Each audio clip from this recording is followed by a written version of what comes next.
Bonjour à tous, j'espère que vous allez bien. Aujourd'hui, je vous fais une petite vidéo pour vous expliquer certains réglages de la voiture Genius FR2.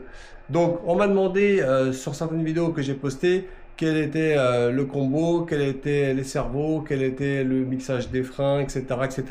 Donc, je vais vous faire une petite vidéo explication sur tout ça. Donc, on est au niveau de la voiture. Donc, cette voiture est une version électrique, mais elle existe aussi en thermique.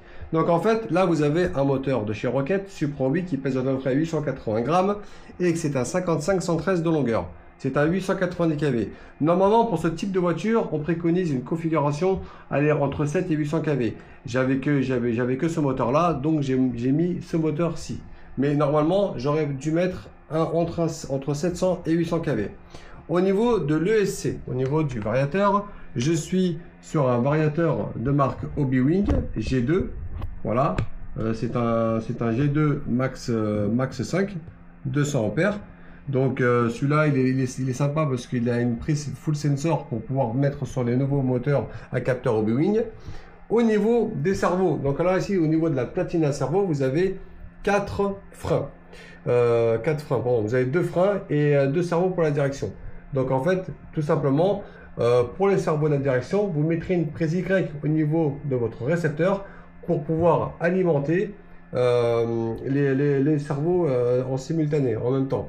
Pourquoi on fait ça? Tout simplement parce que vu que vous utilisez 2 servos pour la direction, vous n'avez pas branché un servo sur chaque voie. Vous mettez une prise Y sur le récepteur et vous reliez directement les 2 servos.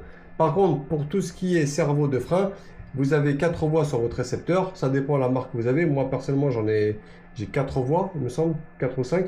Donc du coup j'ai pu mettre l'ESC sur une voie, la direction sur une voie et idem au niveau des servos, j'ai pu les mettre chacun sur sa voie. Alors pour info, j'ai 5 voies, j'en ai pas 4, j'en ai 5 moi sur mon salon. Donc c'est pour ça que je peux mettre aussi une batterie externe pour pouvoir alimenter les servos et garder que les lipos pour alimenter mon ESC et ma batterie. Pour tout ce qui est mixage de frein, c'est pas compliqué. Vous devez aller sur votre paramètre de radio. Alors là, vous avez sur la Sanois, vous avez une partie qui s'appelle Mixing. Voilà, C1, C2, et c'est là que vous allez rentrer vos paramètres de mixage des voix pour les freins. Donc moi personnellement, j'utilise à peu près un freinage de 70% à l'avant et 30% à l'arrière par rapport à mon pilotage. Et par contre, sur la partie électrique, je prends ma carte de programmation et j'enlève toutes les sécurités au niveau du frein moteur, tout, j'enlève tout, je mets tout à zéro. Je veux que le frein moteur soit une roue libre. Je ne veux pas de frein au niveau mécanique. Le frein, il est ici.